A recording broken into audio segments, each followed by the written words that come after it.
Good morning. Good morning. Hold on. I need a few more seconds of this. Um, I'll edit it out later because we'll get flagged. Let's just enjoy. Let's just enjoy the greatest band of all time for a moment.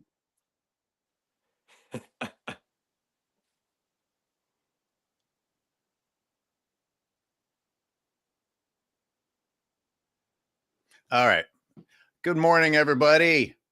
We started early. How do you like that?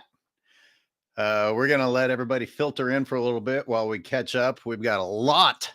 We've got a lot on the docket today, and everybody, please welcome Sports and Fitness Rants. And let's he was just I asked him, if he'd like to share his feelings and we go through some therapy, because we're living in such a sensitive time. So tell me about how all the commenters are abusing you.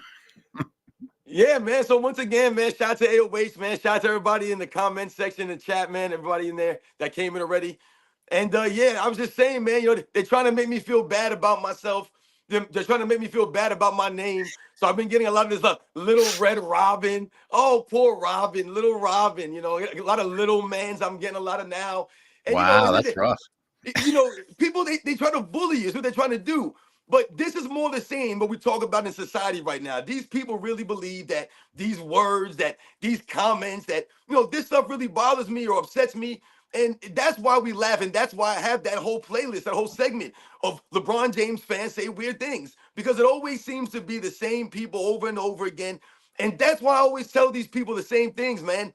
Just go ahead and make a video. You guys can tag me in the video, make the video, and we can go back and forth about basketball. But that's never what it's about, man. They're always trying to make me feel bad and they're trying to hurt my feelings. Right. And then they turn around and question you for criticizing LeBron when it's based in reality. And all they want to do is belittle people because you're bringing light onto reality. Oh, it's weird. It gets weirder and weirder, man. The more I saw your videos you post. do, the more facts you put out, the more things that people come out and say things, like I said, and they try to make you, like I said, feel bad about yourself, or they want me to go with. They want you to stop talking about LeBron James. Please stop talking about LeBron James. That's what they want you to do. Just stop talking about him. Talk about something else, please. What was the post I saw? What the guy who created an account 20 minutes ago and posted how many things in that time? I told the people out there, listen, I have a couple of rules as far as engagement on my channel. I have a couple of very simple rules. It's very simple because, like I said, I adhere to the same things that I expect other people to adhere by. And it's quite simple. So people will complain that I've blocked them in the past. So they're quick to go and make another channel. And this one person in particular, he made a channel 20 minutes. And in 20 minutes, he had 7 comments on one video in 20 minutes. So you literally made the channel with the sole intent to comment on my channel, but not comment about basketball or try to debate me as far as what I'm spitting basketball-wise. It's once again to hurt my feelings. So that's why I find it comical oftentimes where these people just come out with all these different channels, but it's one person. And that's why LeBron James has 100 million followers, because each one of his fans account for about 10 or 20 followers because they make all kinds of accounts. I just want to tell everybody a little bit about what's in store today, as they're coming in, and I'll go down the rundown again. You saw the thumbnail. These NBA players need to be spanked. They're fumbling over themselves. Adam Silver, everyone else is fumbling over themselves to figure out how to motivate these guys. Well, I think you need to get out the belt personally.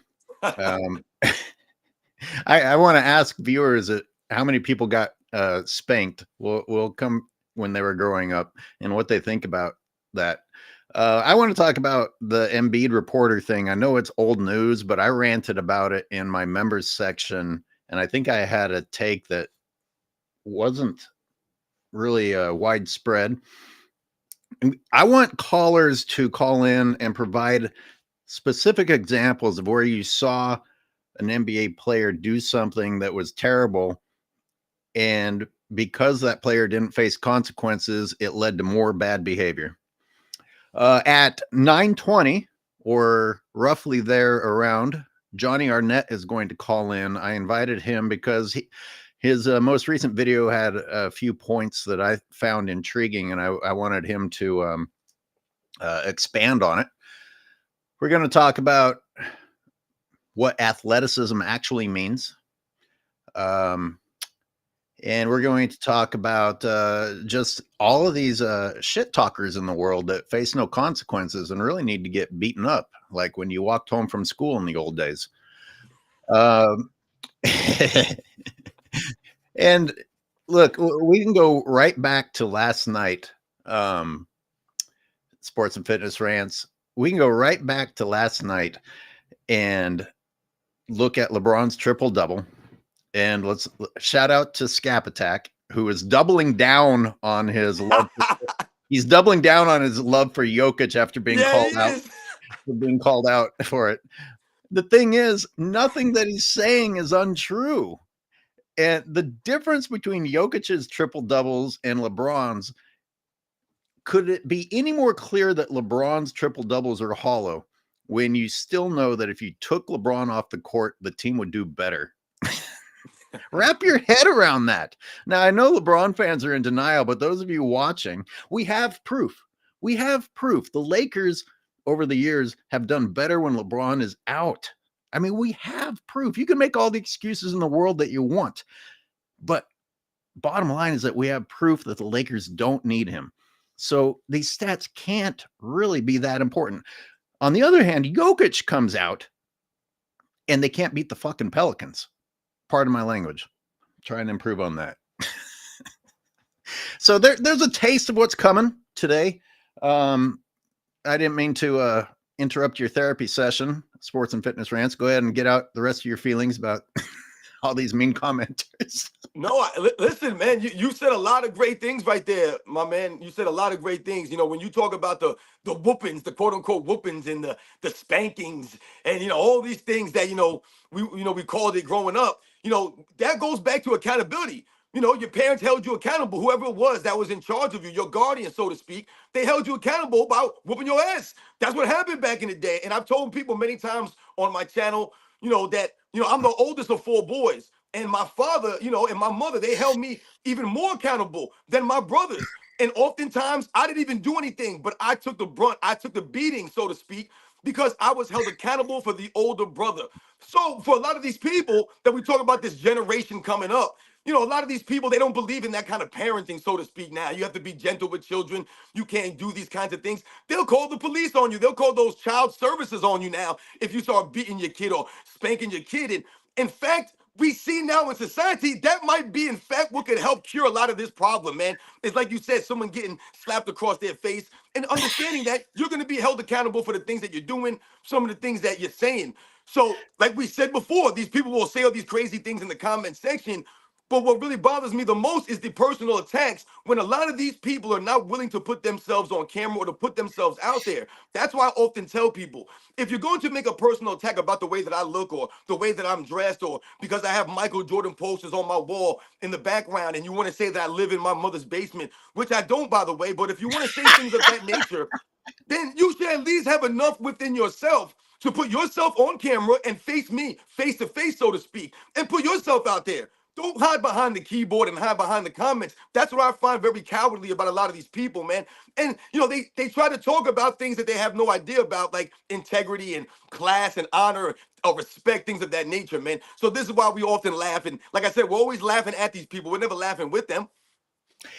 Wow, we got a lot of people active in the chat section. But Robin and I are already talking rolling. about the ass whoopings, man. They know, listen, they know that the ass whoopings are valuable. We're not talking about abusing your children. We're not talking about abuse. Those are two totally different things, man. I did not get abused growing up by my father or my mother. I do not have any resentment toward my parents because they whooped me. My dad whooped me with all kinds of things. My dad hit me hard sometimes, and I was like, damn, why you hit me so hard? I'm only 8 years old. It didn't matter. I never felt that it was abuse. That dude was doing what he had to do, and I'm a better man today because of those ass whoopings. They were valuable. Some people do get abused. Don't get it twisted, though, man. There's a difference there, man. And some children need some ass whoopings. They need guidance. They need accountability.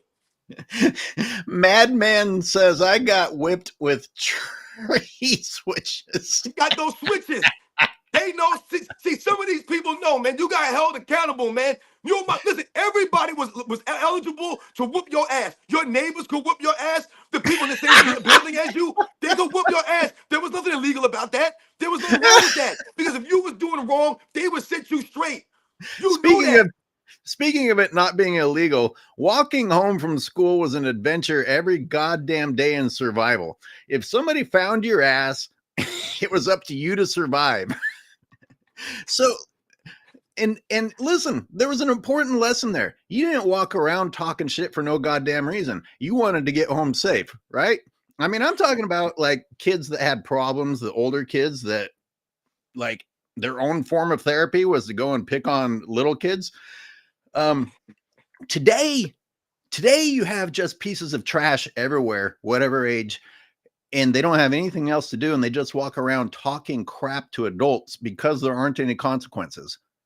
And one of these days I'm going to snap and I'm going to go to jail, and I'm not so sure it won't be worth it. I'm just going to fucking kill one of them. But I was hoping that Uncommon Sense might call in, because he did an episode several weeks ago talking about the trash talker challenging Charles Barkley. And, you know, Barkley had to be like, well, here's Barkley, much bigger man, an athlete, an accomplished NBA superstar who has to just like quietly walk away, because if he beats that person's ass who deserves to have their ass beaten, he's going to come out on the losing end of it. Now, on one hand, I don't want to advocate for violence, but on the other hand, when someone deserves to have their ass beaten, the only way you're going to stop people behaving that way is to perhaps have their ass beaten. Apparently, so you got spanked. I got spanked. A lot of people in the comments got spanked. Of course, there's probably a fine line where it turns So the into people something. in the comments, yo, shout out to everybody in the comments in the chat right now, man. You guys understand what we're talking about. Shout out to my man GoCast Hoops. Hey, shout out to Johnny Arnett. I think I seen him in there also. Oh, is he in Shout here? out to Johnny, man. But yeah, you guys understand, man. That's how it was, man. Once again, it's about the responsibilities of like I said, the accountability that, you know, that's lacking right now. You know, everyone today is a victim. You weren't a victim back in the day. There was no victims, man. There's no victimhood. You know, I used to talk and tell stories on my channel about, you know, when I was going to school in the city, right? And you'd be on the back of the bus, right? And people would be having Yo Mama dissing contest on the back of the bus, talking about Yo mama so fat, yo mama this, yo mama that. And you were literally making fun of other people's mamas, but it wasn't to having to get into a fight or anything of that nature. It was the old adage, the sticks and stones may break my bones, but the words will never hurt you, man. And we used to crack on each other and do those kinds of things, man. We talk about the sensitivities of a lot of these players today, and a lot of people in society today, man. It's the sensitivities of people. You know, you tell a joke or you make a joke, or once again, you do something in jest, things are taken out of context, things are taken the wrong way, and everyone, once again, feels like they're a victim of something, and it's insane right now, man. So once again, man, we talk about how we were raised back in the day, man. Like I said, it was a blessing, man. We all blessed for those things, man. Once again, man, you guys know, man, I see y'all in the chat. Does the Bible say, where's the spare the rod, spoil the child? You don't truly love your child if you're afraid to discipline your child. Listen, if you, for the, you know, maybe there's some argumenting to be made, but I'll tell you one thing: the fucking message got through.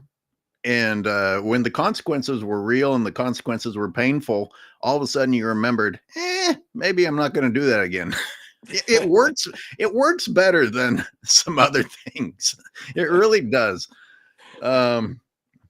Speaking of sensitive, I didn't finish like part 3 or 4 of what LeBron brought to the Lakers when I was exposing how much LeBron has cost the Lakers, and I stumbled across an article that mentioned Jeannie Buss set up their own Lakers funded therapy, whatever, like their own on premise therapists for these players to deal with their tough lives. And I was like, well, here's another cost. And You know, see, this is what we're talking about, man. Like, you're trying to sell to the everyday people some reality that's not there. When people that are doing these things in reality every single day, people who are working jobs every single day.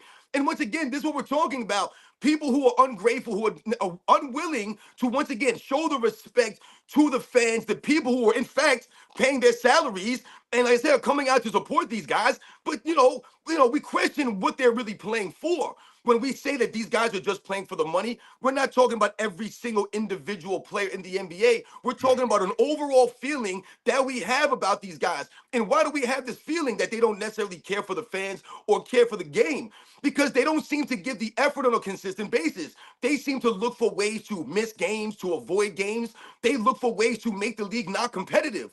These are the problems that we've seen going on a consistent basis. It's the consistency of these guys. So when we talk about the NBA coming out with a flopping guideline, once again, you're taking away from the competitive nature of the game. When you hear people say, oh, I saw guys flop in the 80s, I saw guys flop in the 90s. Yes, guys may have tried to sell calls, sell fouls by flopping, quote unquote flopping, but we're talking about the consistency of which it was happening in the league. It was never taking away from the competitive nature of the game. So once again, we talk about them now coming out with a 65 game minimum for the players.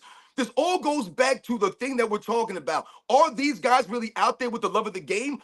Would they really, in fact, be playing if there was no money involved? When these guys talk about the fans the way that they do, and we talk about, accountability and things of that nature, when they talk about us or talk down to us this way as if we're not important, once again, I always say the same thing.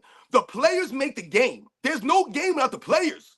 But there is no NBA without the fans. There's no league for these guys to play in to show and highlight their skills. This is what we talk about. I don't care if an NBA player ever signed an autograph for me or ever took a picture with me or ever shook my hand or gave me a high five or gave me a time of day. I don't care. That's not how you show me you respect me as a fan. The way that you show us you respect us, the way that I always Hey, felt as Robin. a child growing up, is by Robin, the effort I watch these guys give, man. And these guys today, it ain't the same, man.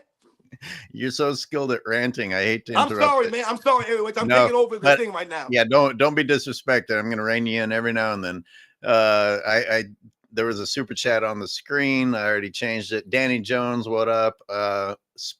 Sports T, salute. Sports T, stick around because I am going to mention the Embiid thing a little bit, and I know you had an episode. I think it was on Man Down Sports, or maybe it was your own show, but it will come up. You guys, Johnny Arnett is a new father, so his time's limited. But he Oh, put out. yo, man. Yo, shout to my man Johnny, man. Congratulations, man. For real. That's awesome, man.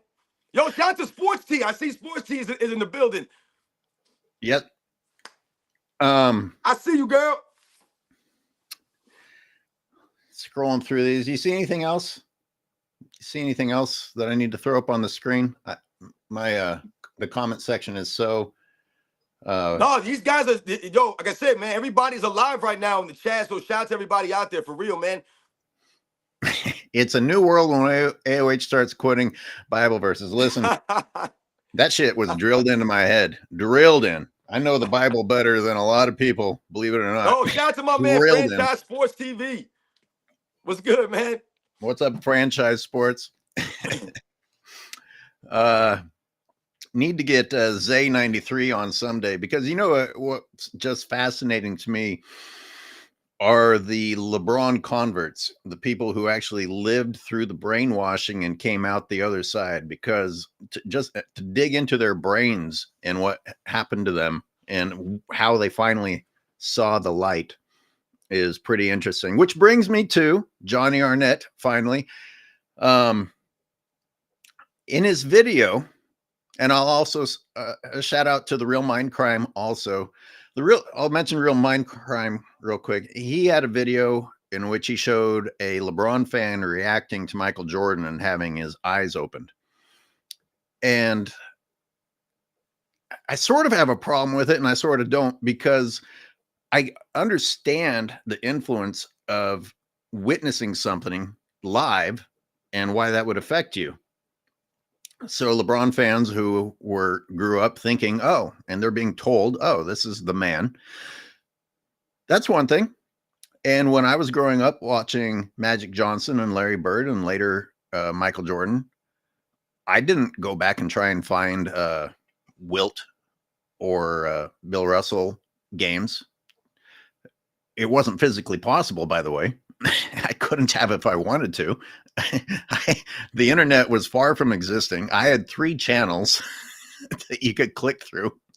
So even if I wanted to do the due diligence and go back and give those guys a fair chance, it wasn't actually possible. But I'll tell you what I didn't do.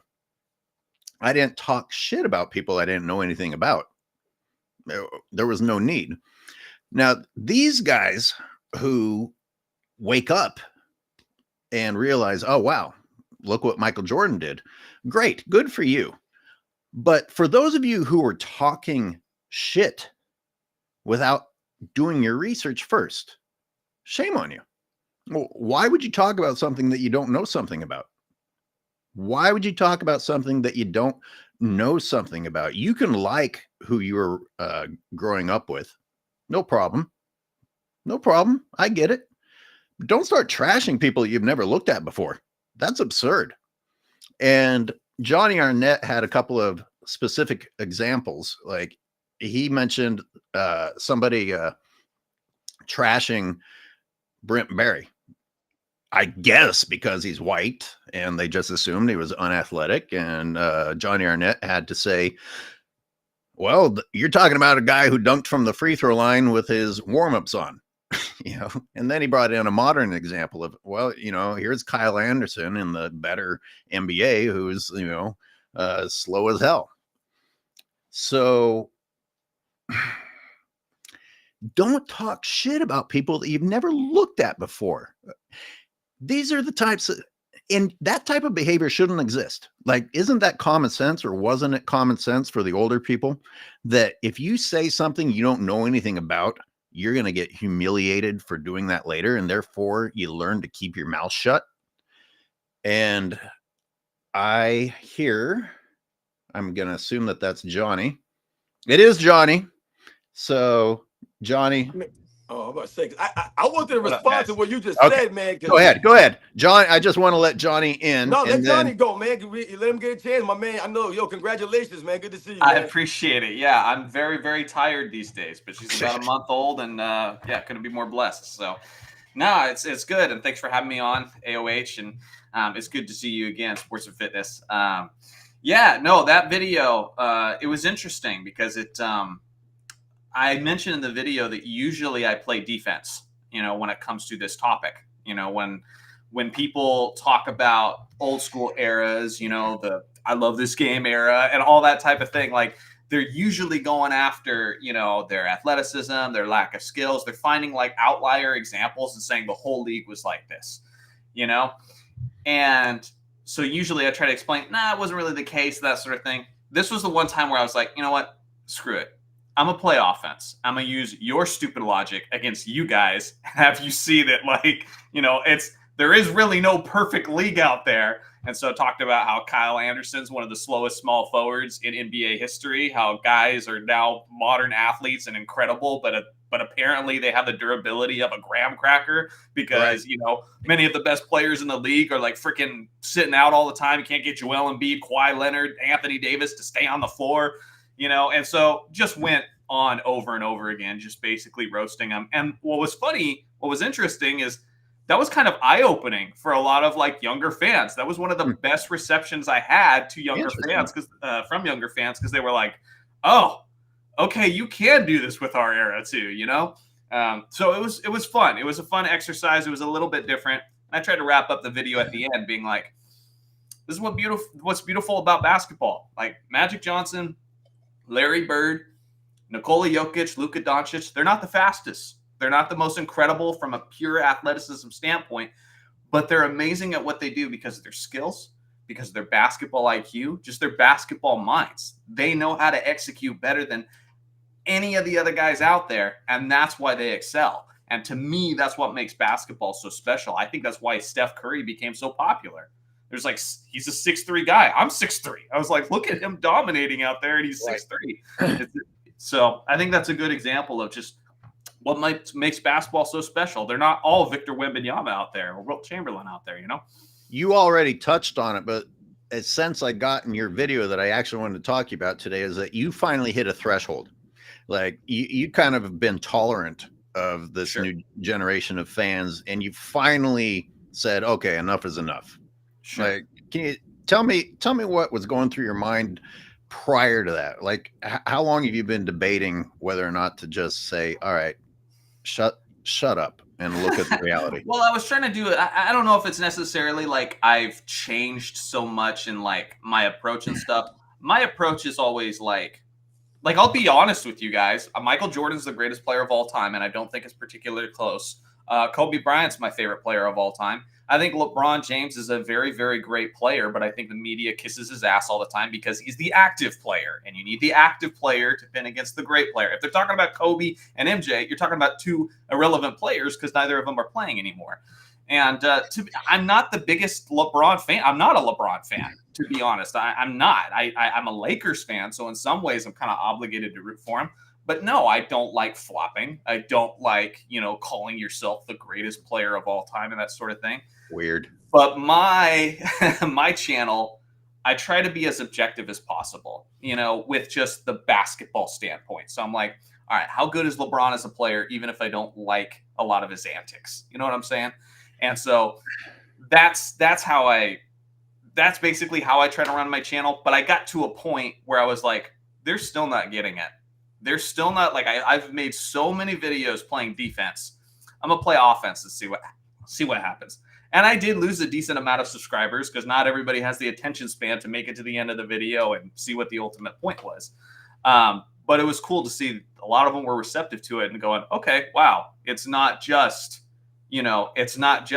their era that has all these weaknesses. It's like, you could do the same thing with ours. And they will do the same thing 20, 30 years from now. Like, guys, be ready. They're going to do this to your era the same way you're doing it to ours. So are you young enough that you did you escape the spanking era? And no. No, you didn't. No, I did not. No, I did not. Did you have the common sense not to talk shit about past players when you hadn't watched them? Yeah, no, I did. I remember the first time, it blew my mind. I was probably like 7 or 8 years old when my uncle told me that Wilt Chamberlain scored 100. And I called him a liar. I said, I don't believe it. Where's the proof? I was just like, 100. Like, he scored more than Michael Jordan. That makes no sense. I didn't believe it. But no, at a certain point, yes, I definitely had, the wherewithal to not do that. But yes, I was spanked. I got the belt. I got the paddle. I remember when my mom upgraded to a thicker paddle, so she wasn't screwing around. Like, she literally made it. She's so good she's so crafty. And so it's this big, thick paddle. It was intense. I will say that was effective up to a certain age. I still remember, I love my mother. I still remember when she slapped me when I was 19. And I just looked at her like, then 19? I'm going to change my opinion, Mom. You know what I'm saying? And so I think and she's apologized in the time since and all that. So I think there's a certain point where it's like, there's gray areas here. And we're not for abuse or anything, but yeah, no, spankings can be good. I know what was most effective for me was hit them where it hurts. And so not physically, but when my parents grounded me from video games, you could tell I like video games and stuff. She grounded me from video games for like a month one time. I remember that better than any spanking ever. It was just like, no, you're not going to have what you love for a month, and you're going to remember this. And you know what? I did. I remember that. And so, but that's just another form of discipline. Children need to be disciplined, and you have a lot of children right now, a lot of fatherless children, a lot of children that, are coddled, is like what you're talking about. So for sure. And it doesn't end well. And Johnny, I don't know how much time you have. I want to let Sports and Fitness respond because he was chomping at the bit even before I let you in. I had Phenomenal Fitness on a couple of weeks ago, and I found out later that I cut into his nap time because he's a new father. So I feel bad. So you tell me, how long can you stay here? I could probably do, like, I would say another 20 minutes or so, 20 to 30 minutes. All right, Robin, what do you have to say to Johnny while he's here? No, I really wanted to respond, to what you were talking about before. Yeah. When you're talking about the story of the NBA, you're talking about the standard. See, this is what we're alluding to, man, when we talk about the standard. When you say, oh, I didn't have to go back and look at this player. I didn't go back and look at this player. Yeah. I couldn't go back and look at this player. When you were saying that, AOH, when you're saying that we didn't do these things or we couldn't do these things, we didn't have to do those things. And why did we not have to go back and look at Will Chamberlain or have to go back and see Bill Russell in video or Bob Pettit or George Michael or Bob Cousy or Oscar Robertson? We didn't have to watch any of them. I didn't never watch none of them dudes growing up. I didn't see no video of those guys. There was no internet. There was no TVs like that in my house. We had one TV, man. All right? There was no internet. There was no cell phones. There was no, basketball reference. There was none of this stuff. But the reason why we didn't have to do these things is because of the story. It was the way the standard was upheld. So when I listen to Hugh B. Brown, when I listen to Marv Albert, when I listen to Bob Costas, when I listen to all these other guys, Mike Fratello, whoever was on the microphone speaking when I was watching the games, they upheld the standard. They were the ones telling me how great Will Chamberlain was. Yes. They weren't like, yeah, well, Will Chamberlain was okay, but he couldn't shoot free throws that good. It was really, that was his weakness, and there wasn't really that many tall guys in the league. No, what they were saying was, man, Will Chamberlain was a legendary athletic freak. This guy could do things on the court. They had to change the rules of the game, blah, blah, blah, blah, blah. When they talked about Bill Russell, they didn't say, Bill Russell played against white guys, or it was really only 8 teams back in those days, so the championships were not really that much important. No, they were saying what? Bill Russell's the greatest winner in the history of the NBA. That's what they said about those guys. So as a kid growing up, I realized, damn, these dudes are nice. I didn't have to go back and watch and find out. The problem today is that when you watch TV and you listen to people on the radio, what they're telling you about the guys today is that they're far superior to the guys that came before them, because the guys that came before them were not any good. Not because these guys are that great. They're making it seem as if those guys weren't that good. So when you hear these guys on their podcast and you hear some of these other people talking, they'll tell you what? Oh, look at Bob Cousy, man. He's playing against taxi cab drivers and plumbers. I never heard that growing up. No one ever called the guys Michael Jordan was playing with, the guys that I was watching, plumbers and taxi cab drivers. I never heard that. Bob Cousy actually had to come out. The man was, damn near 100 years old. This man literally had to come out and speak up because these guys were trashing his era. And he's like, wait, hold the hell on here. Yeah. This is what we're talking about. The standard is not being upheld. If people want to compare LeBron James to Michael Jordan or Kobe Bryant or Tim Duncan, whoever you want to compare him to, the problem has been you're not upholding the standard. So what do? They lower the standard. They now say that Michael Jordan's era was trash. The 6-0 record don't mean they don't even recognize 2 3-peats. We've glossed over Michael Jordan's 2 3-peats. Who's doing these things? No one's doing these things. They glossed over 10 scoring titles. Oh, it's not. He just took a lot of shots now. This is what the standard's been lowered to. That's the problem. We talk about the story of the NBA. When I was growing up watching the NBA, when you were watching a game and they put up a stat on the TV, what did you always see? You would see an asterisk with Will Chamberlain's name. And they would always say after the merger, what they were doing there was giving the respect to Will Chamberlain. They're letting you know, this guy is so great, we have to exclude him from the record book here. They're giving the respect and the standard. They're not doing that now. I think there's 2 reasons that happened. And you can go AOH if you want to, but I just want to chime in on that point. I think there's 2 major reasons that happened. First major reason that happened, these freaking debate shows. The debate shows with Skip Bayless, Stephen A. Smith, these shows are huge, and they kept making more undisputed, first things first. And the frustrating thing is, I knew someone who worked behind the scenes in those shows, and they said that literally the way they do it is they'd go on Twitter, and they'd just look to see that what are like the top 10 talking points that day, and they would decide then that they would talk about those top 10 points, and they would pick which guy's going to be the, who's going to be the Jordan guy, who's going to be the LeBron guy, who's going to be the, for this, who's going to be for that, because conflict is king. They need conflict for their content. And so I think that created a lot of disingenuous basketball discourse, because I think you guys have probably seen the video on YouTube. It's like one of the funniest videos out there, where Skip Bayless is debating himself about Aaron Rodgers because he has made so many points for Aaron Rodgers and against Aaron Rodgers that you can literally piece it together where he's debating himself. There's no consistencies. There's no core beliefs to what he's talking about. And so I think that's one of them. The other one that's more specifically just about basketball is about LeBron and his fans. Michael Jordan's the GOAT. Michael Jordan's the GOAT. Michael Jordan's the GOAT. We've been hearing that over and over and over again. And it got to a point where he couldn't eclipse him in championships. He couldn't eclipse him in MVPs. So we had to find another way to elevate LeBron over Jordan. So that's where the narratives come in to being like, well, who had more help? Who played in the better era? Who played in, all. And so they have to find different narratives to raise him up, and I think that's just what happened. And the fact that LeBron led that charge by saying, I was the greatest player of all time because of this one championship I won against the Warriors, he kind of led that charge a little bit. What, Robin? Go ahead.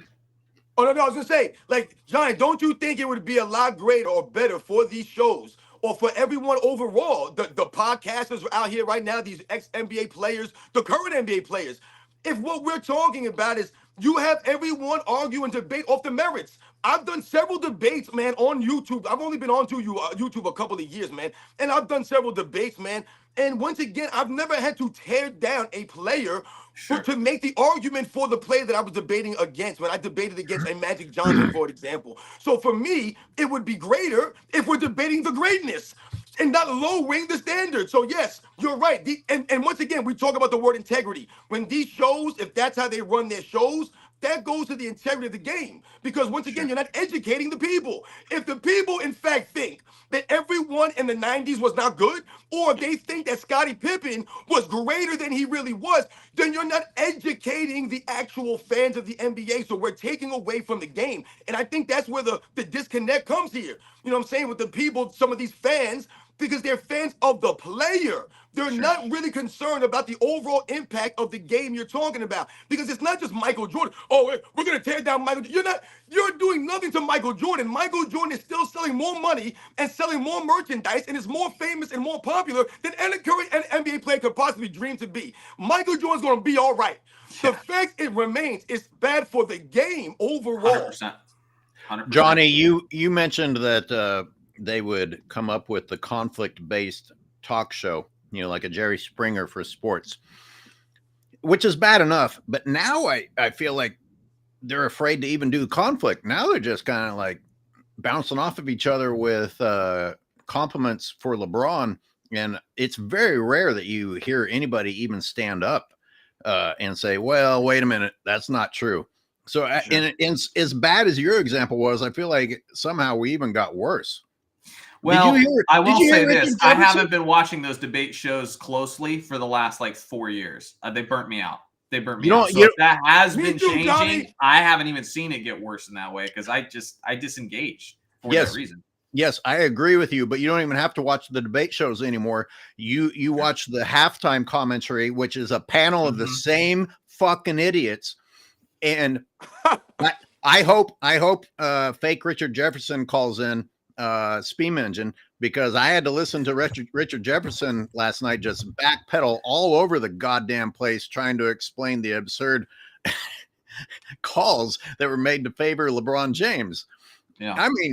I mean, he literally said, okay, well, that's clearly a travel, and this is going to be a successful challenge. Should never have to challenge something that blatant in the first place. And then they found a way to not even overturn it.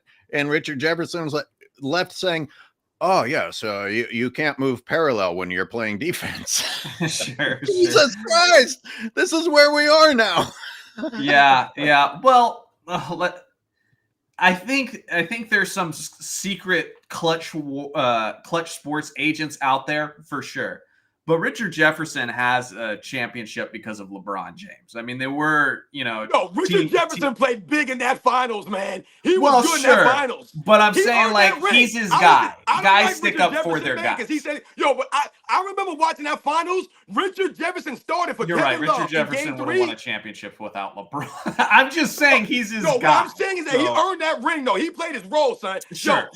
I agree. Richard Jefferson played his role. Sure. Just change your wording, Johnny. He's a and you goof, won't though, man. ignite- That dude's a goof. That's what triggers him more than anything else. He's like, I don't like the way you said that. But Richard Jefferson was part. Richard But Jefferson that's was the part frustrating of that. thing. No, you're right. Go ahead. Richard Jefferson was part of an absurd super team that helped LeBron James get a title. Don't say that LeBron brought Richard Jefferson one. He was And pretty great in 2016 finals. I got But pretty angry seeing Richard Jefferson dunking like a monster. I was like, God damn. Yo, This the Cavs bench outplayed the Golden State Warriors bench handily in that finals, man. yeah. Those guys like Iman Shumpert, Richard Jefferson, man. The other guys, even Tristan Thompson, man, he was a monster in that finals, man. It was a good finals, you know what I'm saying? But I said by the Cavaliers, sure. man. Andrew Bogut missing, game 7. And like I said, I remember was- Richard and Jefferson six. starting in game 3 when Game Kevin 6, Love man. was out with the concussion. And Yeah. Richard Jefferson was huge, man, in that game. Yeah, for sure. But I just think that's what it. I'll say this. It is really. It used to frustrate me when people would say, "Oh, you're just a clutch sports agent. You're just a Michael Jordan simp. You're just whatever." They'd go on, and I've been accused of literally everything, and it's hilarious. I've done videos where I put up compilations of all the different things I am, but the LeBron clutch sports one doesn't even bother me anymore because I don't blame anyone for thinking it. Because there are so many out there. LeBron's a billionaire, and he has proved over and over again he really cares about the narrative. Like he really, really cares about the narrative. And when Tom Habastrow came up with that article trying to debunk Michael Jordan's 1988 Defensive Player of the Year, I didn't immediately think, oh, he's paid off by LeBron's camp. I didn't automatically assume that until the very next day, he came out with an article saying that Bronny James was underrated. I'm just like, all right, I see where your allegiances lie. Wow. It's not surprising that you came out with this. I'm telling you, look it up. Tom Habastrow, Bronny James underrated. You'll see it the very next day after that MJ article. And so that's just kind of the world we live in, man. People with money want to control the narrative, and that's how it goes. Johnny, I want to read this super chat. I got to call out these super chatters, and then Uncut Hoops has a question for you. I'll put on the screen next. Yeah. Thank you for the $10 super chat. I'm so glad my mom spanked me because I didn't turn out to be a total asshole. These kids, parents nowadays will not properly discipline their kids, even when they act like brats. And, I was a teacher, much to people's shock. And let me tell you something, the classroom turned into a piece of trash because parents aren't disciplining at home. 100%. Let me put Uncut Hoops up on the screen now. Yeah, shout out to Uncut Hoops. This is to you, Johnny. As a Lakers fan, does Johnny notice whenever AD drops 40 and it's AD and LeBron, not just AD? 100%. And the funny thing is, the person who should be, and I mentioned this in my first, I'm doing weekly recaps on Saturdays and Sundays now.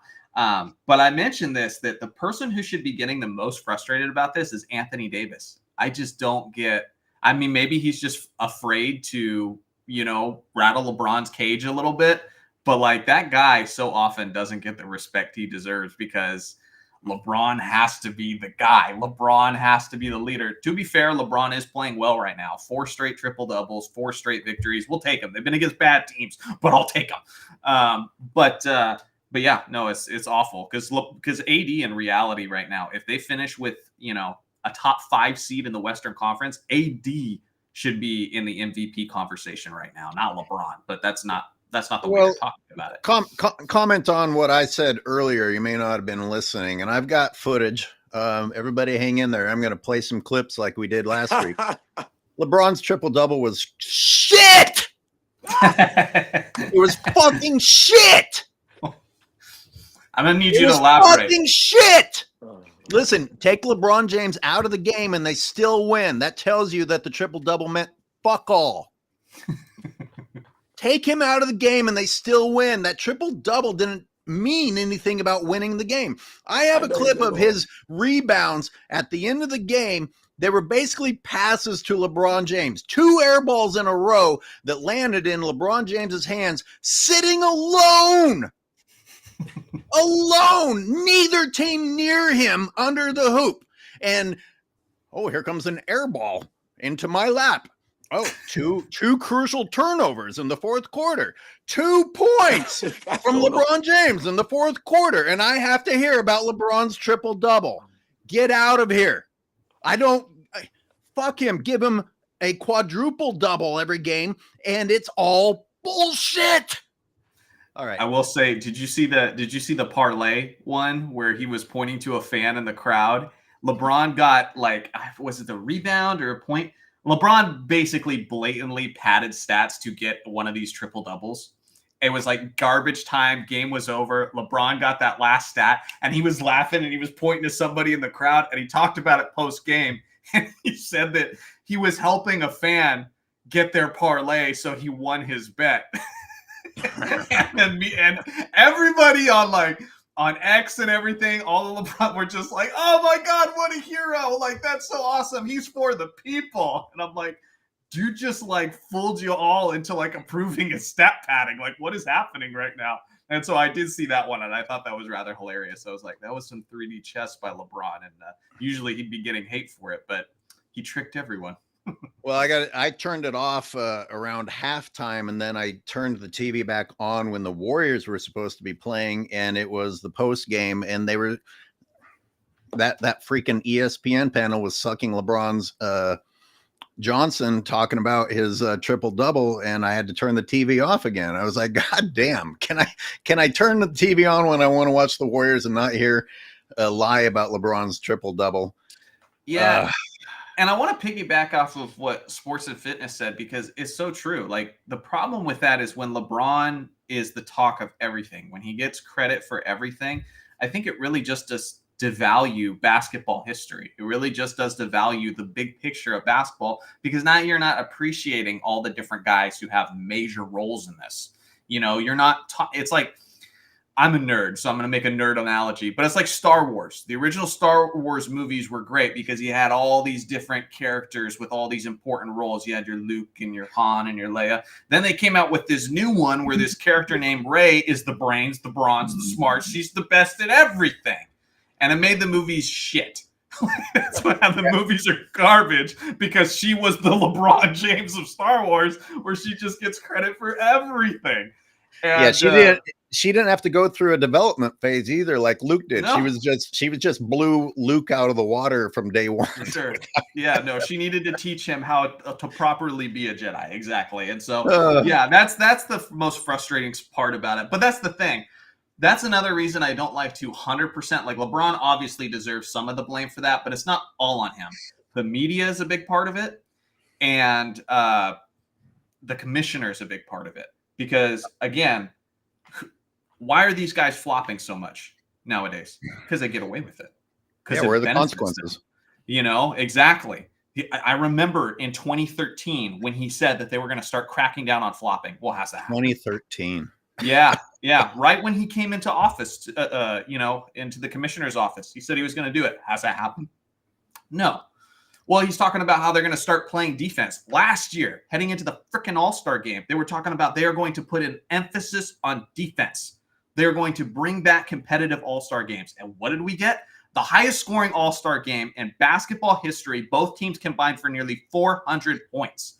And so, again, you can go after, the foot soldiers, the floor, but sometimes you got to look at the manager. Sometimes you got to look at the CEO. And that's the thing, is Adam Silver is failing the NBA right now. And so feel free to go after LeBron. Feel free to go after these floppers and all that, but don't let Adam Silver slide. And that's been my big thing. Absolutely not. But the biggest question is, was Adam Silver's decision to buy into LeBron part of why he has allowed the NBA standards to diminish in order to accommodate LeBron's inability to continue to compete? And now he gets to take 7 steps and run over people and all this other bullshit. And we're talking about his triple doubles. Now, did LeBron cause it, or did Adam Silver cause it, or did they both cause it? And this is an ongoing topic. I don't know if we can explain it in one episode. Yeah, I'm listening. No, so here's the thing here. When we talk about the commissioner, I actually told AOH that I wanted to bring him up today Yeah. on this live stream as well. Yeah. So right on, Johnny, for bringing up the commissioner. The thing with the commissioner is, and why I wanted to bring him up, when we talk about what you just mentioned, the players of the flopping and the load managing, these are standards that should be held by the players. The commissioner shouldn't have to hold these guys' hands, so to speak. You know what I'm saying? These are supposed to be professionals. Let's understand this. They're getting paid a lot of money, these guys, today.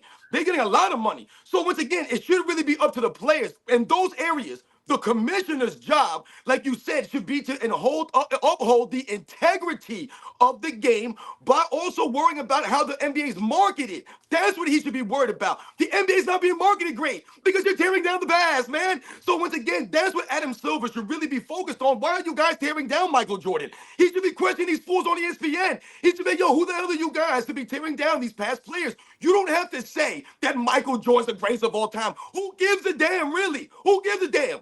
But when we're talking about the integrity of the game, Adam Silver should be concerned with these kinds of things, man. He should be concerned with marketing these players. When we talk about David Stern, the genius of David Stern was what? Marketing Michael Jordan. And why did he focus on marketing Michael Jordan? Because he understood that this man was something different, and he was going to take the league. Everyone was going to be with him when they went global. He didn't just take himself global. Michael Jordan took the league with him. That's what David Stern understood. And they marketed all those great players of the 90s. When I say it, I'm setting the record straight. What I'm telling you guys out there is the guys that I grew up watching were great players. They had skill. They had fundamentals. These guys gave effort. What I'm telling you, they were professionals. So what I'm telling you right now is they upheld the standard. So Adam Silver, David Stern, these guys, that's what you should be doing. But marketing these guys off their games, off their personalities, not off of, hey, these guys are more skilled because those guys were terrible. That's not how you market the game. You kidding me right now? And these guys flopping, the load managing guidelines that they had to institute in the league is a step in the right direction. But Adam Silver shouldn't have to be doing this. These fools should know better, man. You're supposed to love the game. Well, that's not loving the game. As an adult, you still have a decision, no matter how shitty your parent is. In this case, we're talking about Adam Silver as the shitty parent. You still have a decision to behave the way that you believe is the right way to behave. Although I agree, if you see a misbehaving child in the grocery store who's like knocking stuff off the racks and all that sort of thing, do you look at that child and say, as a parent, do you look at that child and say, that's a bad child? Like, screw that child. No, you look at the parent. You're going, look at them enabling. So I don't disagree, but I just think there's more layers to it. I agree. They're grown men. I get that. But the leadership is failing too. That's absolutely. But you're saying that a 40-year-old needs to be spanked. What I'm saying is there's a leader in the NBA who's not leading, and that's why the product is suffering. That's my ultimate point. You have a guy who's in charge, who's not acting like he's in charge. He's letting everybody else run things. So his position is weak. I think you want to start changing things. Get him out first. You need a real commissioner in the league. I don't believe that Adam Silver's a basketball guy. He got an extension, so we can forget about that story. How could you care? How could you be a basketball guy or love the game and you're going to sit by and stand by and allow these people to do this and say and talk about the league that way? That's what I'm saying. Like, I don't understand when people, they try to attack me in the comment section. Oh, you're not a basketball fan. You're tearing down LeBron. I've never lied about LeBron just on my channel. I've told the fans I'm holding the standard. I'm a fan of basketball. It's not just about Michael Jordan for me, man. I've done videos and talked about players on my channel that people don't even know who the hell these guys are, man. It's about the game. I'm holding the standard here, man. These people act as if I'm tearing the game down. No, I'm telling you guys out there, they're tearing the game down. What they're telling you is not the facts, man. Those guys were good players.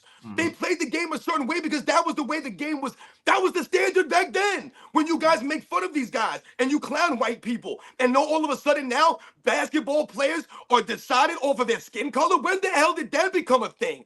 This is insane to me. Yeah, did you hear Kenny Smith actually brought up just a hilarious like one player for one player analogy? Is he just asked a question. He said, who was more athletically gifted, Larry Nance Jr. or Larry Nance Sr.? It's like, exactly. It was Senior. You know, that dude was skywalking. That dude was That dude had the epitome of flair. He would be considered like he was like Dr. J type flair with just out the Dr. J greatness. You know, he was incredible. And so that's just one of many examples where it's like, it's not like these guys are all the athletic freaks and everybody of the past. The funniest one that I brought up in my video was, you guys remember, Michael Jordan doesn't have a left hand. It was stupid. It was debunked. Right. Like, just spend like a couple minutes on YouTube. You can find out real quickly that that's BS. Right. They were making this criticism of MJ, while at the time, the highest paid player in NBA history was an active Jaylen Brown, who in fact has no left hand. Yeah. You can see him doing layup drills, no joke, layup drills where he misses 5 or 6 straight layups with his left hand. And guy's the reigning finals MVP right now. I didn't want to steal your entire video, but I did watch that, and it was a good point. But it goes back to my original point when I started this video. Where are the consequences for people who don't bother to go back and find out for themselves if Jordan had a left hand? Stop jumping on what you heard someone say and running with it. You have a responsibility as a person to make sure that what information you're continuing forward is valid.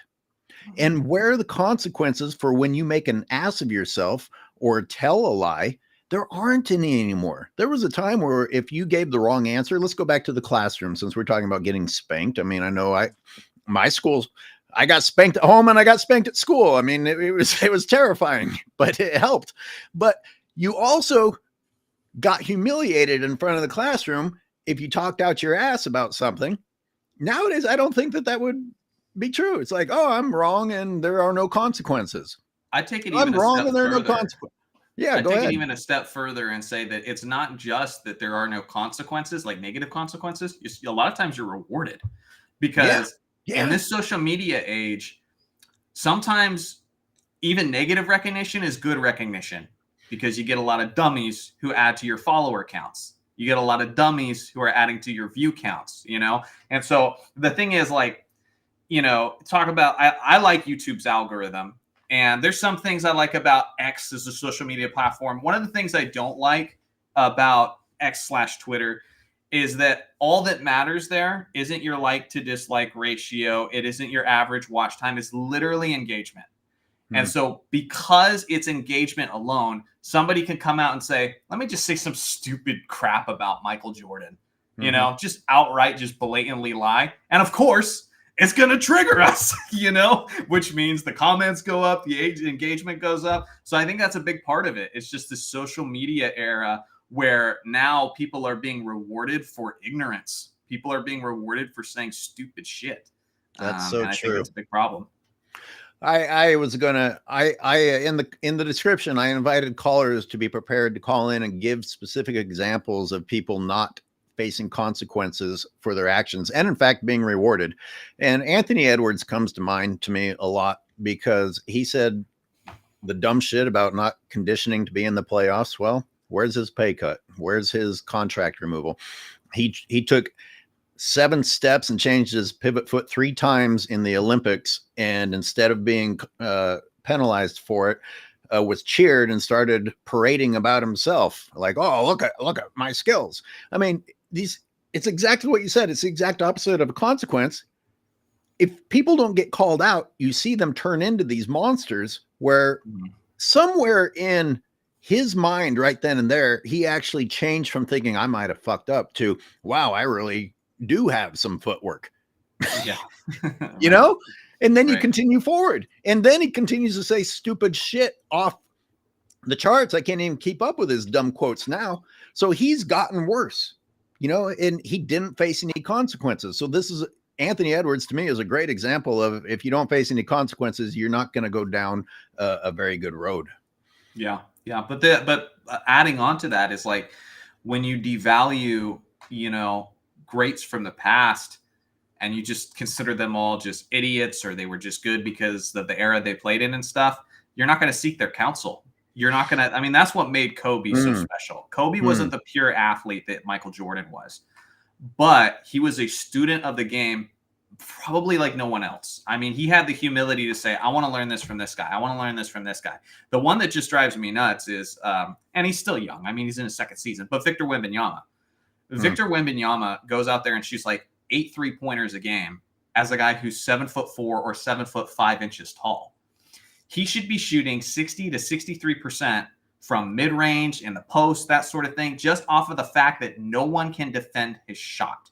Yeah, why is he not seeking out the counsel of a guy like Akeem Olajuwon, who could literally make him unstoppable in that range? Instead, he's like, I got to play like everybody else in this era, and I just got to shoot up a ton of threes. No, you don't. Like, anyone can do that. Anyone can do that. Yeah, does it help like space the floor and that sort of thing? Yes, but you're not taking advantage of your greatest gift, and that's a tragedy. And so I think that's another issue with it, is when you keep on crapping at these guys of the past, you're not going to look to them and seek out their wisdom.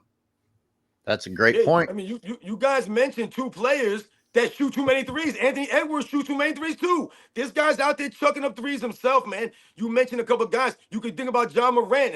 What's John Morant been up to, man? This guy's inconsistent as hell. As soon as these guys get the money, all of a sudden their attitude changes. Where's Ben Simmons at? Ben Simmons will come on the microphone and talk about, hey, man, you know, when I'm healthy, I'm a really great people forget how great I am when I'm healthy. He had the nerve to say that before the season. Dude, you're out there averaging what? A 777 or something like that, man? I mean, let's be honest here. You're not, and once again, you talked about the consequences. What consequences Ben Simmons had? He literally sits out games because he doesn't really feel like playing basketball.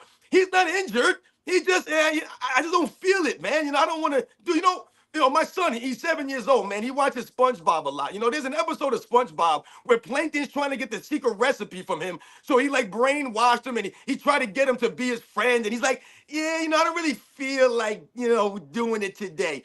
That's Ben Simmons. He doesn't really feel like playing. A lot of these guys, they don't maybe feel like playing, so they don't play.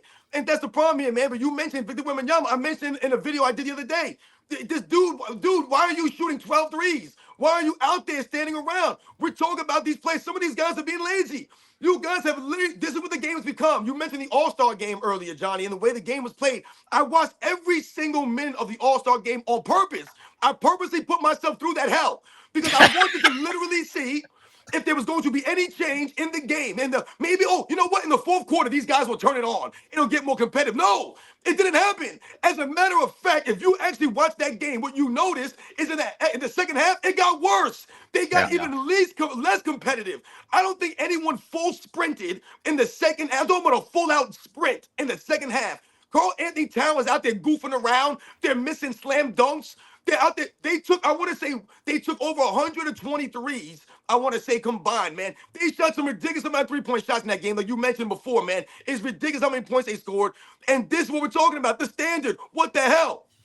Yeah, and you made a good point about Ben Simmons, and it's just such like a disconnect between them and like the real world, because it's like, and just how things work. Like, just imagine going into a job where you're expected to work 5 days a week, and your boss is telling you you're not showing up for work enough. You need to be here 5 days a week, but you're always calling in sick. You're never coming in. And you were like, yeah, but how good am I on Mondays and Wednesdays?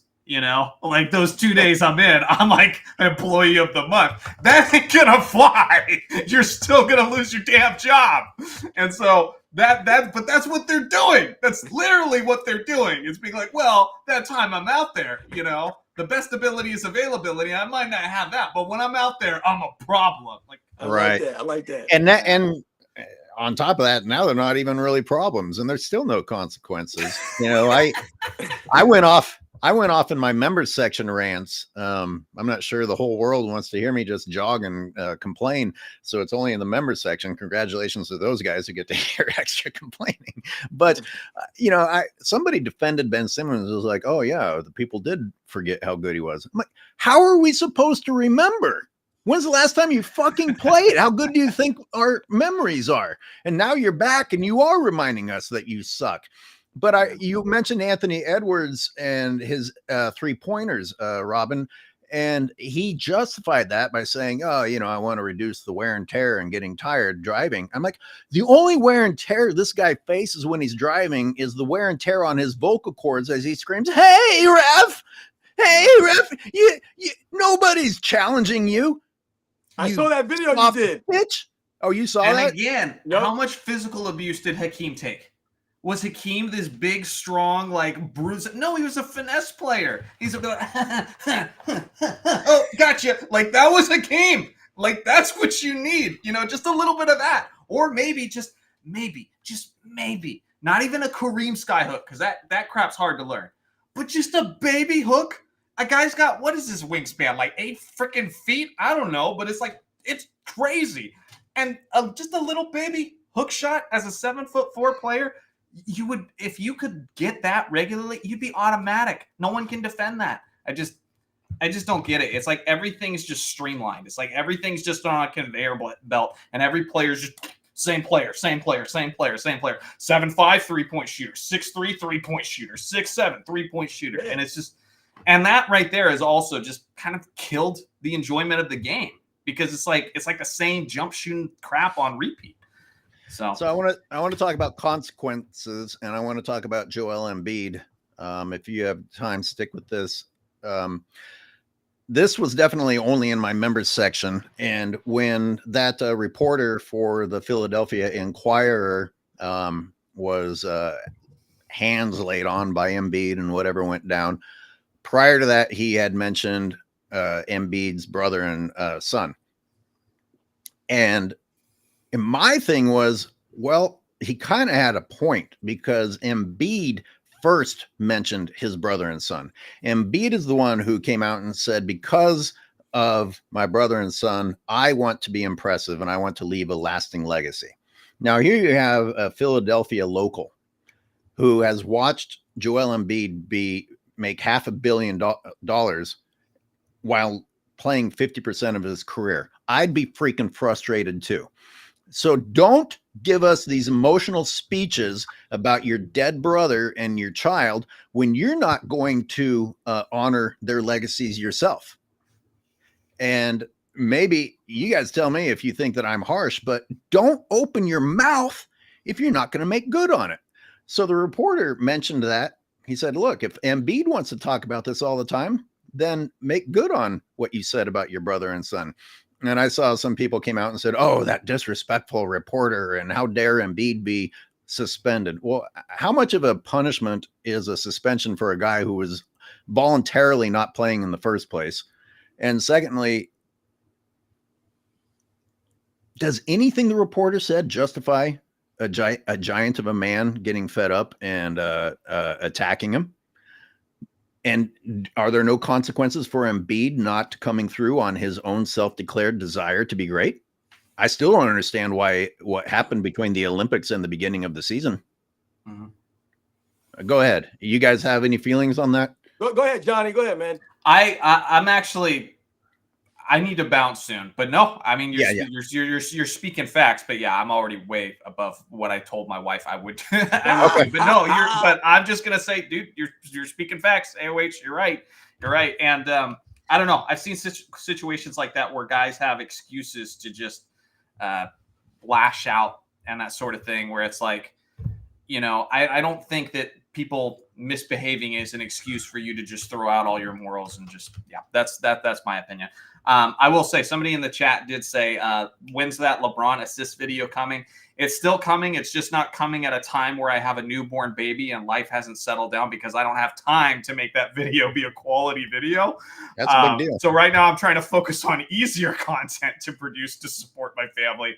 But I'm thinking like January, I'm going to really start tackling that one, because that involves, I did get the games and I have found out some interesting things about LeBron's assists already. So I'm very excited to share that. And so, yeah, that'll be fun. So, but expect that sometime after January.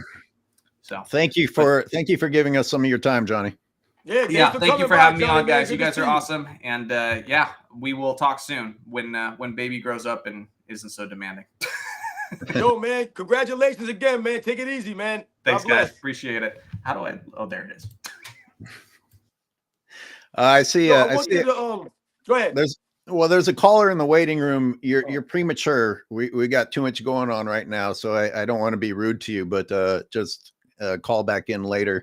I don't even remember putting the call-in link up, so I don't know how you're accomplishing this, but So, but be patient. We'll get to it. I haven't even shown the footage. I uploaded footage from last night's game to make fun of. We haven't even gotten to that yet. But go ahead, Robin.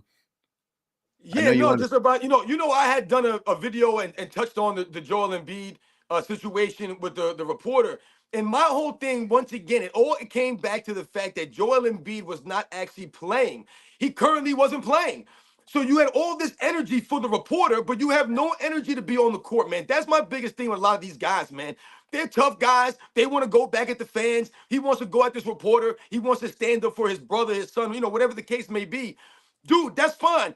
Get your butt on the court, man. Where's all that bravado? Where's all that flair and toughness on the basketball court, man? That was like Jimmy Butler last year, man, when he was talking trash about the Boston Celtics and that if he was playing, then the Celtics wouldn't have made it to the championship if he was playing. Dude, you're not playing. So shut the hell up. And that's what Pat Riley told him. You're not even playing. Why are you running your mouth? And Joel Embiid's out here running his mouth about this reporter. He attacks him in the hallway. He grabs him or whatever he does.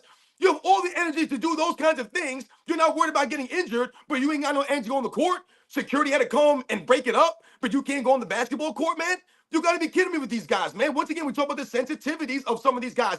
Listen, people are going to write things about you. They're going to say things about you. This is what we talk about. When we talk about being a millionaire, being a professional athlete, signing a contract, right, and having a standard, going out there and having an obligation, you have to deal with some of these things, man. Fans say crazy things. It doesn't necessarily mean that people are right or that we're condoning what people say or do. But when you talk about people writing an article or someone saying something to you, once again, you're taking it to another level by putting your hands physically on somebody. And like you mentioned, LH, this dude is 7'2", 300 pounds. Like, come on, man. This is tantamount to you bullying somebody who's smaller than you. What are you getting from this? And let's not fail to mention that this man was suspended on his day off. You got suspended when you never played a game. How do you get fired on your day off, man? You got to be kidding me, Joel Embiid. Insane. Hey, what are we going to look at first? Are we going to look at LeBron's turnovers, his rebounds, or that absolutely absurd call? I didn't upload that sequence, which I think you watched. It's on my shorts, of where he didn't get back on D, and even though he was in the back court, he didn't stop the inbound that went right past him, and then he just stood there flat-footed, and the announcer even said, well, LeBron is watching this flat-footed. I don't know how he got away with. I don't know. Is that the worst? Is that the meanest criticism that happens now? But yeah. I also want to talk about what athleticism really means. Scap Attack keeps putting out these videos about Jokic and all of Jokic's triple doubles, and we talked about some guys from the past, and I can hear in my head LeBron fans saying, well, yeah, but LeBron is almost 40 and getting some triple doubles. Okay, so you have your excuse. Don't you also call Jokic an unathletic, tub? So there's Jokic's excuse. They both have things going against them, and yet they're both accomplishing these things. Jokic is doing it against good teams. LeBron's doing it against shit teams. And the footage does not show that LeBron's triple doubles are impressive, but it's an interesting thing. I understand that, like, athleticism is a guy that can jump from the free throw line and dunk and do 360s. But I also think athleticism is somebody who can't dunk and yet is still overcoming on the floor somehow against guys who can. I mean, that's got to require something. What do we call it? What do we call it if it's not athleticism? When you talk about Nikola Jokic and you talk about LeBron James and you make these comparisons, and listen, man, we have the show tomorrow. I hope Scap is there. I'm not doing any more Nikola Jokic, Jamal Murray. Me and Scap, we burying that hatchet. I'm done with this stuff, man. I have the energy for it, man, to do this, man. Because at the end of the day, I have respect for Nikola Jokic. So my position has never been about trying to tear down Nikola Jokic. But when you make these comparisons, the one thing that we must keep in mind, when people talk about Nikola Jokic, about the triple doubles for LeBron James, when we talk about the last, let's say, 5 seasons or so that he's been with Los Angeles Lakers, the one thing that we've been alluding to and we've been talking about is the impact. Like you said, the numbers are hollow because you're not having an impact. And where's the evidence of this? The Lakers have not finished out of the play-in since the bubble season. They've been a playing team every year. You can't say the same thing about the Denver Nuggets. They've been competitive every single season. They've been finishing, whether they're number one, a top 3 seed, a top 5 seed. Nikola Jokic has his team competitive. They're not battling for a 9th seed every season. But on top of that, the Lakers have been finishing with a plus, 500 for the last 2 seasons. The Denver Nuggets are not having this kind of luxury. So when you talk about all of those things combined, and you talk about the numbers that LeBron James is quote unquote putting up, it has no impact, and the evidence is there because they're fighting for a play in every season. They're literally, last year, they were essentially in the 9th seed all year long, since the in-season tournament celebration went down. They were all year long fighting for a play-in. That's not Nikola Jokic on his team. So the triple-doubles, the stats he's putting up, even though I think that they're inflated in this era, we all know that, they still have more impact on the wins and losses for his team.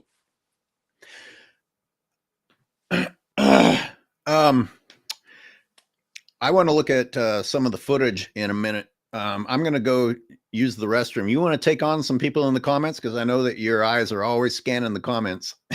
And when we get back, we're going to look at some footage. Yeah, no doubt, man. I'll do my thing here, man. I just start ranting off and going off what we were talking about before. All right. Have you seen any good ones? I'm having a hard time keeping up as they fly by. No, the comments, like I said, these guys have been great in the comment section today, man. Shout out to everybody in the chat, man. These guys, they know the deal, man. You know what I'm saying? The people are out, man. They know, man. All right, guys, we're going to look at LeBron's turnovers, his ridiculous rebounds, and that travel that was called a foul for the defender staying out of LeBron's way. When I get back, I'm turning it over to Sports and Fitness Rants for a moment. Yeah, you guys know the deal, man. So once again, man, this is what we're talking about. We're talking about the standard, you guys. You guys understand the standard that we've been talking about that's going down right now. We must continue to uphold the standard of the NBA and how these guys are being judged and not living up to the standard, man. I see some of you guys in the chat. Yo, shout out to some of you guys out there, man. Shout out to Haven Phoenix. What's up, guys?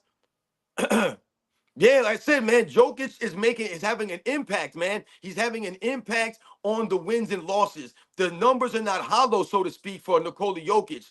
Like I said, I've given Nikola Jokic some flack, you know what I'm saying, in comparison to the other all-time greats, because I don't believe that, this era is as stout, at that position overall historically. But what Nikola Jokic does for his team, when we talk about the stats, and then we talk about athleticism, when AOH mentions athleticism and how they try to say the guys today are bigger, stronger, faster, or that the guys in the past weren't great athletes, it's not always about the athleticism of a player that's going to help you dominate, so to speak, but it's about all the other things that you can do. So if you're smarter than somebody, then you can kind of maybe get over on the athleticism aspect. If you're tougher than somebody, then maybe you can negate some of their athleticism, right? So these are the kinds of things that we're alluding to. And also, if you have the fundamentals, if you're fundamentally sound, then you can negate someone's athletic advantage over you. The things that I used to talk to you guys about when we talk about the 80s and the 90s, man. Yo, Savion Quotes, what up, man? Quotes, I'm sorry if I jacked your name up. But when we talk about some of these things, man, what we talk about is how the physical nature of the game allowed some of these guys who are maybe lesser athletes to compete on the NBA level. So when they make fun of some of these lesser guys, like a Dan Marley, for example, and they say, oh, this guy Dan Marley was guarding Michael Jordan, the physical nature or the physicality that Dan Marley was allowed to play with helped negate some of your athleticism.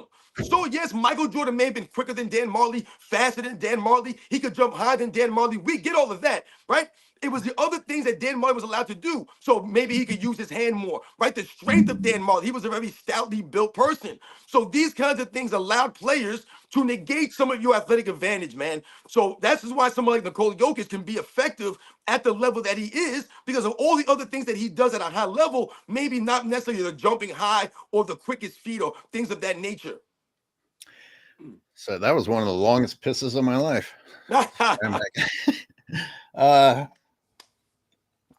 Callers, we are going to bring you in. Let me, those of you who are joining, here are some of the topics I'd like to hear. What did you think about my take on the Embiid reporter thing? What do you think about these players getting worse because of the fact that they don't face consequences? What do you think about athleticism versus skill? Oh, I meant to ask Johnny. He said in his video something about like a Kyle Lowry can be a great blocker because of the incompetence of offensive players. To me, that meant that they don't really have a real bag. They just do the same thing. The Barkley shit talker, should that kid have been, beaten up right where he stood in order to stop things like that? Did your parents spank you? These are all things for callers to talk about when they call in. Right now, Robin, you choose. You want to look at those silly airball rebounds, his turnovers, or that travel first? Well, listen, I remember seeing last night one of the most egregious turnovers, and these are typical turnovers for LeBron James, when he just rolled the ball in bounds like there was no cares in the world. There's not an NBA game going on. Let me just roll the ball in, and it gets stolen. This is what he does. You guys remember some years ago, he let the ball roll in front of his feet, and he got it stolen? He does these things routinely. So, yeah, roll the tape video. Roll the video footage, Airways. I don't have that one, but it is in my shorts. All right. Did you see that one, though? Oh, it's in my shorts. I uploaded it last night when it happened. All right. Because that was just like the end of a sequence of him being terrible. Exactly. He stood there flat-footed while the other team got the rebound, and then took the ball out of bounds and then rolled it to Austin Reeves and watched the defender. He just watched the defender come take it. Just rolled it like no one's out there on the court. He couldn't even open his mouth to say, "Oh, hey, here comes the steal." Okay, let's I'm gonna start with the air ball rebounds. And let me change this to where that's big. Okay.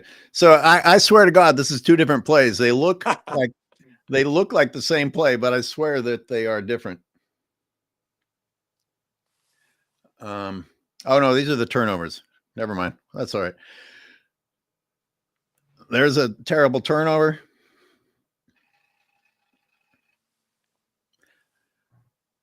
There's the roll-in one that you love. I don't know what that was. That was insane. This is just. See, this is what we're talking about, man. The one he fired above D'Lo's head. The body That's language a lob. of LeBron James sometimes. That was a lob to nobody. And then I think this next one, LeBron's going to leave his feet. Of course, he doesn't make bad decisions, but is this it? Oh, yeah, he leaves his feet, and now it's Gabe Vincent's fault. 7 turnovers, man. And 7. did you notice how many of these directly mean points for the other team? How many of his turnovers not only don't mean points for the Lakers, but do also mean points for the other team? Yeah, and see, one of my biggest problems with LeBron James is how his body language always tries to act as if it's someone else's fault. He's always mad at someone else. Let's get to those. Let's get to those ridiculous rebounds. That's what.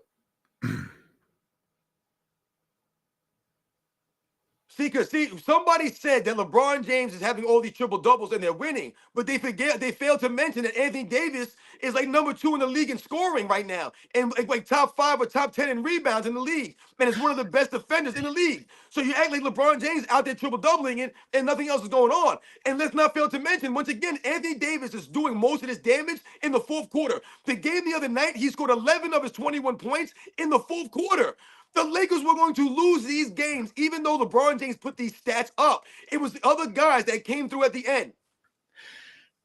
And again, these are against bad teams. LeBron's stat padding and making games closer than they should be against bad teams. These triple doubles are absolutely meaningless. If you want to get crazy about triple doubles, go and look at the difficult teams that the Nuggets were playing on a team that basically only has Nikola Jokic. But let's look at, speaking of the triple doubles, these two examples really personify how empty those stats are. Look at LeBron down in the lower right corner in his Velociraptor pose, resting, not guarding anyone. And AD is going to contest the shot, maybe even block the shot, which is going to cause it to land. Look at the paint. Did you see who else was in the paint with LeBron when he caught that air ball? Nobody except 2 other Lakers that had no interest in taking that rebound from him. All right, I included this in case of, okay, here we go. There's a close-up of Velociraptor. Velociraptor or wipe hands. And look at the difficulty of that. Holy shit. They threw the goddamn ball to him. Okay, this is the next play. I kid you not. It looks like the same thing. 2 air balls thrown straight into LeBron's freaking hands. That's what we're talking about, people. This is what you're. These are more skill today. These are the triple doubles that you're excited about. Look at that. Look at that. That shouldn't exist. I don't care if we're talking about LeBron. We can talk about anybody. That shit shouldn't exist.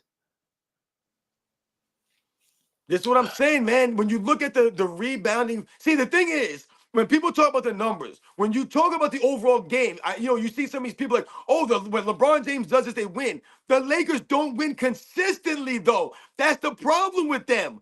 They don't win on the road. The 2 road wins that they have this season one came last night against the Spurs, right? And the one before that came against the Toronto Raptors when they had a plus 20 at the free throw line. When you're talking about LeBron James and the stats he's putting up, and they talk about, oh, the Lakers are winning this, they're not winning. That's the whole point here. That's why they're in the play-in every year. They think the Lakers are a top 3 seed or a top 5 seed. They've never finished above the 7th seed other than the bubble season. Not 1 year. So when are they winning games? They're not winning. The LeBron James teams, the name of the game is inconsistency. That's the name of the game. This is why there's always trade rumors every season. This is why he needs help every season. The Lakers are not winning, you goofs. So what the hell are you guys talking about? His stats don't mean anything. Anthony Davis has literally been the best player on that team since he's got there. They can talk about Anthony Davis' health all they want to. His scoring, his numbers are actually impacting the game. Why? Because Anthony Davis is one of the best 2-way players in the league, if not the best 2-way player in the league currently. This is why it impacts the game. Look at the weaknesses of the Lakers. They're a weak rebounding team, and they're weak on defense. The 2 glaring weak spots of LeBron James' game. You just pointed it out. You're not hustling for any offensive rebounds. None. You had, 14 rebounds last night? He had 1 offensive, and you got that offensive rebound in the last couple minutes of the game. So what are we doing here? All right, here comes the egregious turnover that should have been called a foul travel on LeBron. And I broke this up into 3 clips to try and avoid a copyright. So I'll be interested to hear anybody call in and try and justify this. It's a little bit mind-blowing. All right, I'm hitting play. I recorded it vertically, so we're looking at it vertically.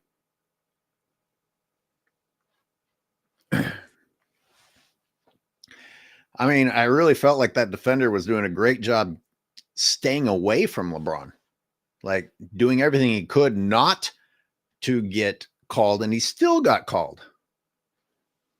Yeah, and this is why we have a problem with a lot of this stuff.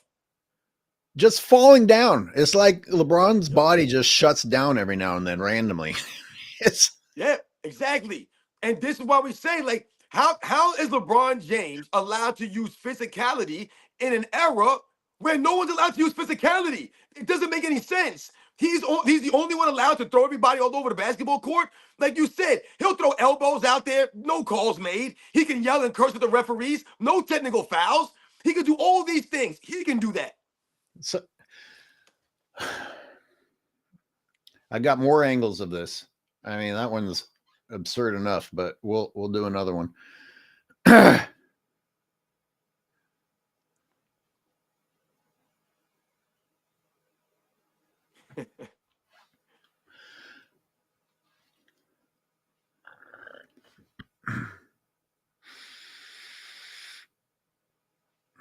Help the old man up. Okay, here it comes. Let's go. Let's go replay. All right, I did a bad job editing this. Come on. Come on, AOH. Get your shit together. Oh, it's in like 25%. Okay, here we go. Look at LeBron staring at the ball. Look at this unskilled idiot.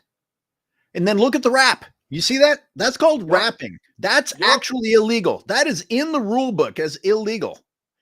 And then Boo, boo, boo. I fell down. Call a foul. I can't believe the brains of LeBron fans saying, "Oh yeah, that's definitely a foul." Where the fuck are you at in the universe? And that's the standard. I got a third angle on this, and this is when the poor Spurs had to waste a challenge on this, and then the challenge wasn't even successful. Oh man. Oh, goodness. Here it comes. Let's do it one more time. How's this look, by the way? Can you see it clearly? I've never tried this. I can see it clearly, but on my end, it comes in a little choppy. Look at LeBron literally just fell over himself. They actually said that it was on the defender for the knee contact. I'm like, the guy is trying to stay out of LeBron's way. I mean, can we just like empty the gymnasium for LeBron James, like in 2020, the way that he enjoys the pressure to be? Just don't be anywhere near where LeBron wants to shoot at this point. I'm putting the call link up. Thank you guys for your patience. We had a lot to get off of our own chests and a lot of footage to go over, and special guest Johnny Arnett today. Thank you, Johnny, for joining. And I have now put the call-in link up. Maybe I should have done it a few minutes ago, but what are we talking about? We're talking about any examples that you have in life proving, or from watching the NBA, that proves that not facing consequences means let's keep behaving poorly. Let me tell you something. And people like to blame LeBron not having a dad, which is probably partially true, because I could have gotten away with manipulating my mom more if my dad hadn't been there to say, no, this is bullshit. You know, some people can probably relate to that. I mean, there's people on here who were hit with branches. I was spanked with a belt and a wooden spoon. I was not spanked with a branch. Although I'm not sure. That doesn't necessarily mean it was less painful than a belt. Goddamn, a doubled over belt. Savion. Hello. Bruh, Yo, I had my emotions through last night, and I'm a Spurs fan. It sucks seeing LeBron James go through all this stuff. Are you a believer? Are you a believer in the current Spurs? Do you think that they just need a little bit more time, or do you think that it's not going to pan out? I think they need a little more time, but I get what y'all saying about Wembanyama, and I'm a Wembanyama fan myself. I'm just taking it as it is. I don't know what to think. I mean, I see some of his highlights and I'm like, good God, that's unbelievable. He has potential, but he gotta just stick with it and just get better at his game.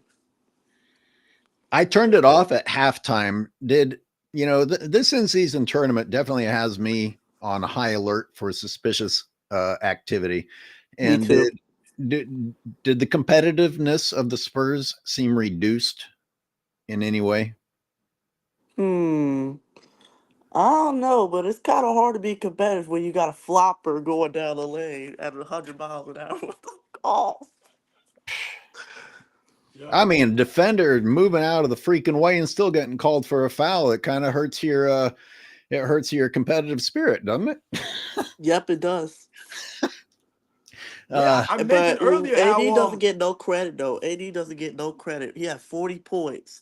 Yep. He was balling. He ain't gonna get no credit. It's all gonna go to LeBron James for that stat pattern triple double.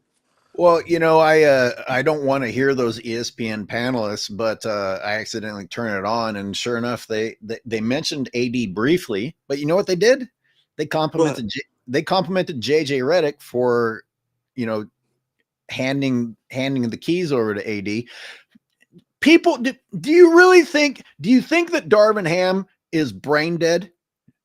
No, like you can say that Darvin Ham may not have been the greatest coach ever. Do you honestly think that Darvin Ham didn't want to take the ball out of LeBron's hands and couldn't? I think he does, but LeBron LeBron is just in control of everything. It's just so dumb. Right, and he had to come to an agreement with JJ for whatever we're going to call this, but LeBron is still getting the minutes that he wants. And then I had to hear these panelists say that, and look at how LeBron is controlling this offense. I'm like, wait a minute, you just said that giving the ball up to someone else was the key, and now you're crediting LeBron James as being this point guard god. But when D'Lo came into the game, D'Lo was accomplishing the same shit, and D'Lo was getting thrown under the bus. I saw D'Lo come into the game making some fantastic plays, and I get heat for defending D'Lo. You guys are bus riding the D'Lo hate. D'Lo's the kind of player that he'd be better off without LeBron, because teammates Most players elevate are. better than, yeah, everybody is. Teammates elevate better than without LeBron. Even if you just have AD, oh sorry, even if you just had AD on the court, it'll elevate them. Savion, thank you for calling in, and the call link is up for those that want to call in. Sports and fitness, what did you think about what the caller had to say?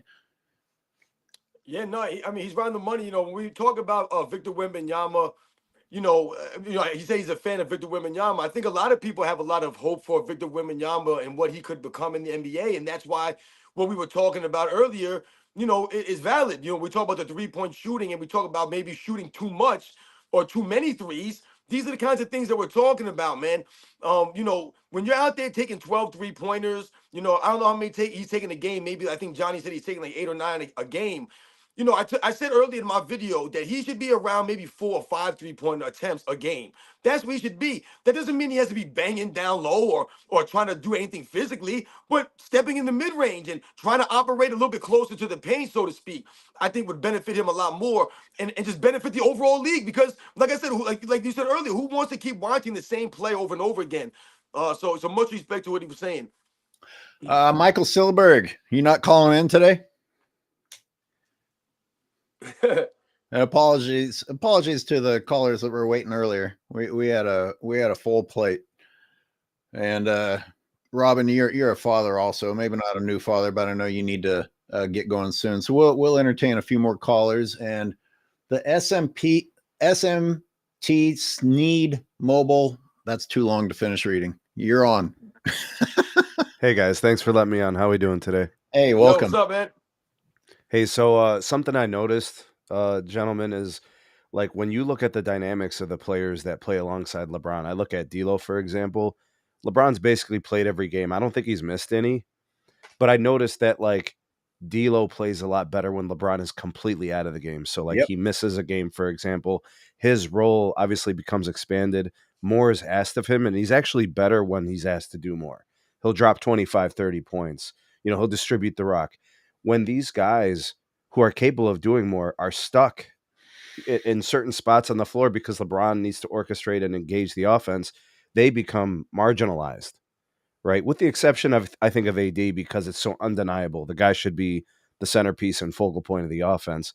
But a guy like D'Lo, who's actually a pretty good player, unfortunately gets relegated to these bit roles where it's like, we'll dish it off to D'Lo when there's 3 seconds on the shot clock and there's nothing left, right? Or he'll try to slash and find somebody, you know, secondarily when LeBron can't get by the initial teeth of the defense. So I don't like the way that D'Lo is evaluated unless it's games where LeBron doesn't play. Then we can actually evaluate D'Lo as a player. And unfortunately, that's go ahead. Well, Go ahead. Well, we've had a few of those opportunities, and people just choose to ignore them. I mean, yeah. I put out a video last year showing like the Lakers smiling and hugging each other and having a great time on the court with chemistry. Guess who wasn't playing? Yeah. Guess who was wearing Knicks jerseys, Knicks paraphernalia, while his team's doing well without him? But you know what? I'm not sure if JJ Redick could coach a team without a LeBron. That's a fallback, right? I can just tell LeBron, hey, create a little bit, find guys open, go ahead and knock somebody down and make a layup and then flex on them. You know, like he'll say things like that probably, and because it's easy. I could just have LeBron get to a certain spot, throw a shoulder into somebody, and either get a layup or dish or whatever else. It's kind of unfortunate to see guys like Rui, to see guys like D'Lo, even a guy like Austin Reeves occasionally has a blow up game, but imagine how many he would have if he became like a legitimate 1B to Anthony Davis's 1A, right? Yeah. I think these guys actually could show us more. I remember those games last year at AOH when you were doing some of the coverage and videos on it, and I thought to myself, man, there's actually talent here.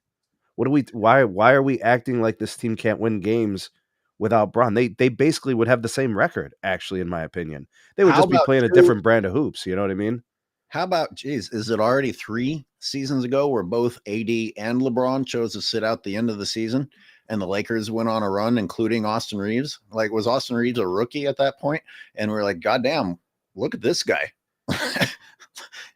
So we've had the opportunities to see it, and everybody just forgets when it's convenient to forget. Thank you for calling in. And we have Michael. Welcome to the show. Hey guys, thank you. I kind of I'm on a mind loop, like a broken record, because I totally agree with Johnny Arnett and sports and fitness rants, and you guys. I mean, the consequences are just not there. There's no consequences, and I have to say, I mean, the only person who has final authority on specific consequences for individual players is Adam Silver. He's the one who makes the final consequences call. If a team says there's some consequences, he can overturn that. And he can also make whatever consequences he wants. So everybody knows that he's the final word on consequences. And we're seeing what's happening. I mean, look, it's really sad, because I feel like, everybody can see. It's like you guys have exposed, like, to the world in a way that never has been possible before. What's going on with the league? What's going? I mean, it's undeniable, and I mean, it's funny. It is funny. It's like Keystone Cop's funny, watching LeBron James and these guys just freaking stumble around. But, after a certain point, it's like, okay, we know it's terrible. And yes, Adam Silver just, he signed a 10-year contract last year. Okay, fine. He's going to be there. Yes, that's terrible. But you know what? Look, he could have signed a 50-year contract. The fact is, he built this league, and he is the one who's responsible for the direction the league is going. It's on a downhill path. He is not able, because he doesn't have the respect. He doesn't have the trust. He doesn't have. He's locked up with LeBron James and Clutch Sports. There's nothing. At this point, he couldn't do it if he wanted to. He's locked up. And I don't care if he's got a 100-year contract. He has to resign. The only way the league is going to pull out of this tailspin it's in is if Adam Silver resigns. And I'm sorry, there's got to be like a movement or something to start putting pressure on him to go, because that's the only thing at this point that I see is saving this league. Well, ratings are down, viewership is down, and yet it doesn't matter. So if you have concrete evidence like that and it still doesn't matter, then I don't know what does. The revenue's increasing, but with the human population and the distribution, of course it's up. I mean, are you kidding me? We have billions before more. JJ Redick, got into his role as a coach through his podcasting with LeBron. It's obvious. But before he did that, he mentioned that he said, I'm kind of getting tired of being an engagement farmer. So, right, because that's where the revenue's coming from. That's people, like, as long as there's like enough people watching. Oh, he's still an engagement farmer. Fucking Mr. Mic Dropper. Everything you say isn't worthy of a mic drop, for fuck's sake. It's the Los Angeles mic droppers. I mean, these fucking idiots. Embarrassing. How many times? Any one of us anybody knows that if JJ Redick was, saw any like NBA player in a dark alley, what would happen? It would be over. I mean, it's yes, he's still engagement trolling. He's still, but this is where the money's coming from. So you're right. It's like, okay, they're able to say, hey, we're making more money than ever. So we can, look at the contracts we just signed. Well, ESPN, even though they originally, in networks originally were making their revenue just from broadcasting and people watching with the ratings, they now are in control of a lot of online engagement, a lot of online, revenue. And so, okay, fine. You guys are, but how much of it is real? How much of it is, there's a lot of bots. There's a lot of like fake bots. How much money could Clutch Sports put into just having a whole office full of trolls? Easily. It's not like you would have to pay them that much. All you got to do is be like, okay, guys, just be a complete asshole and just like troll all of these guys, troll AOH, troll Sports and Fitz Rants. Go into the comment section and just tell them that they don't know what they're talking about. No, you guys are just like clowns. That's all they do. It would be seriously. It would cost them a tiny fraction of a percentage of the revenue they're getting to have a whole office building full of trolls. They just flood, and you're seeing it in the comments right here. People are. I responded to one that was like, AOH doesn't know what he's talking about. AOH is just a clown. It's like, come look. He just put up the link. Call in. Explain it. No, you're not going to do that. You're not going to, because you're just a troll. You're getting paid by, to sit there in a basement somewhere, getting paid by Clutch Sports. So what's going on? It's not just the percentage being spent on LeBron trolls and promoting LeBron. You also can look at the percentage that could be spent putting into new people's minds the new stars, the people that were supposed to start liking now. Well, you're not helping people like someone new when you're invested in the past. It's not fair. It's not cool. But shit, what did Silberg say? Son of a bitch. Go ahead, Robin. You've been quiet for a minute. I'll regain my thoughts here. The call link is up, by the way. I wanted to touch on what you guys were saying earlier. The other caller was talking about with we talk about Anthony Davis and the JJ Redick stuff, and the impact and the wins and losses and blah blah blah. I want a lot of people to think, man, that this season is the first year since Anthony Davis and LeBron James has been together that Anthony Davis is in fact leading the Lakers in field goal attempts. So he's getting and taking more shots than LeBron James, in fact. This is the first season. Every other year, LeBron James was leading the Lakers in field goal attempts. So when they talk once again about the numbers that LeBron James put up and they call him a pass-first player, that's not the case because he's been taking the most shots, and that's what we've been alluding to.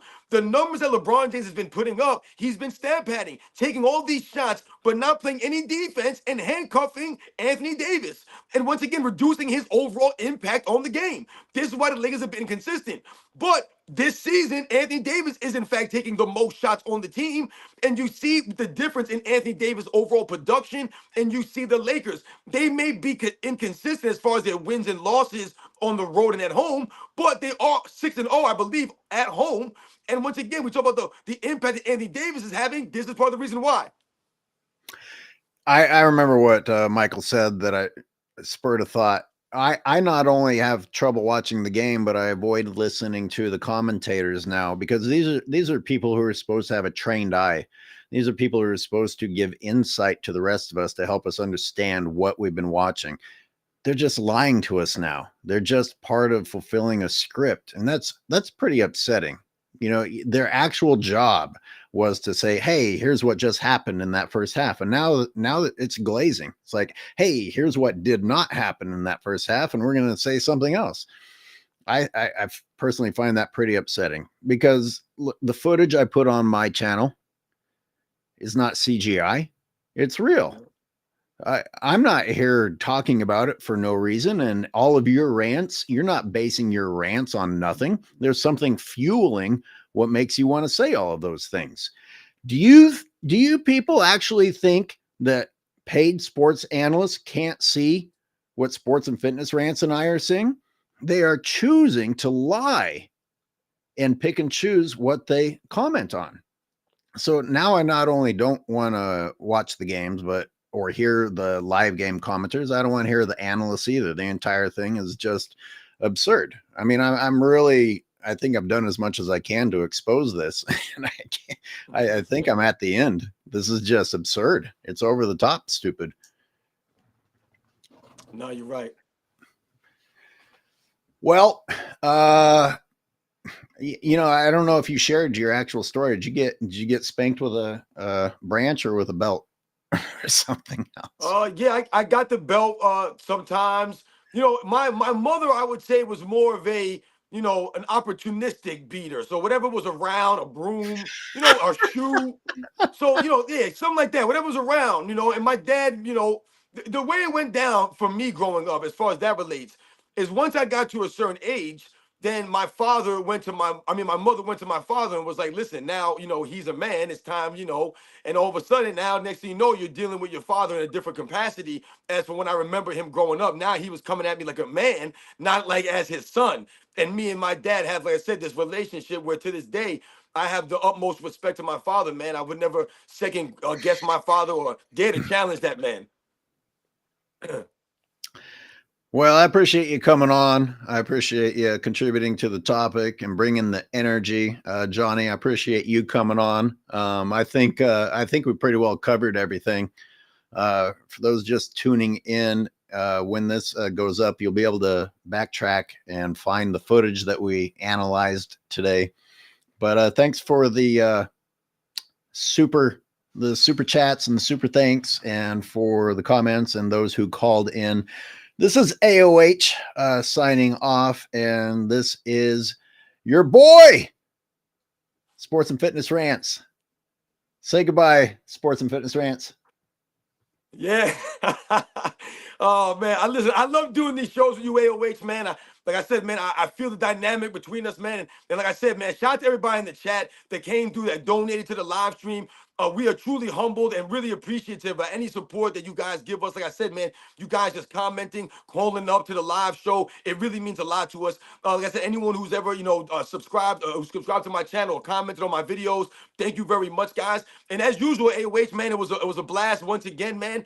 And everyone, you guys know the deal out there, man. You know, it's all about setting the record straight, man. And, you know, this is why we're here, guys. So I really appreciate everyone out there again, man. And you guys.